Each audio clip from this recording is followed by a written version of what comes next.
You can use either Power BI desktop or service to add write-back to your reports.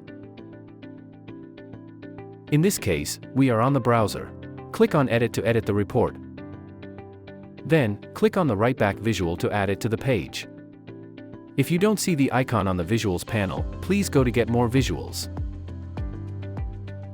Search for write-back, click on it, and then click on Add.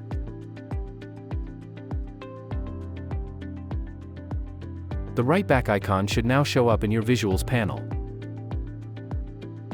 Next, click on the visual to bring it in and make some space for it. The first step is adding some data from the data panel. In this example, we are going to work with the countries. For that, we will add the country field to write-back.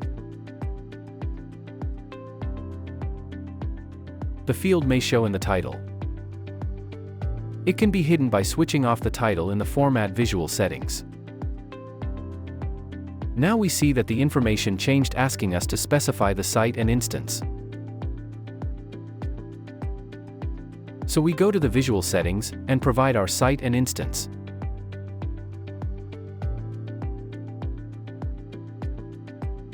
It now asks us to log in. As we have SAML, the login will be automatic. So, by clicking on OK, a new tab opens to authenticate and we are ready to configure. This tab closes automatically and now you just need to click here to configure write-back. This opens the configuration screen where the type of form to use can be configured. In this example, we will use inline. Write-back will be reading and storing the country field that we added to the panel. Next, we can create the dataset table where our comments will be inserted. We are calling our dataset country comment. This will create a table in the database with the same name. We will need a text field for the comments to be added. We can also have a predefined field, for example, to have a status indicator. For the predefined, it is necessary to type in the options you want it to have. By clicking on Submit, the table is created in your database and the form is ready to use. Now, by selecting a country, we can type in a comment and provide a status.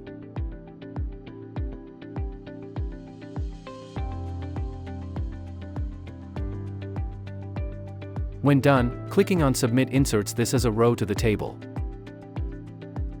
It is possible to see the data immediately on write-back using the timeline.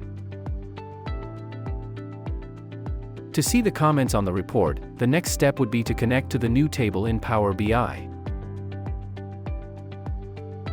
With this, we now have a complete configuration of write-back in the report. After saving, the report is ready to be shared with anyone who needs to use write-back.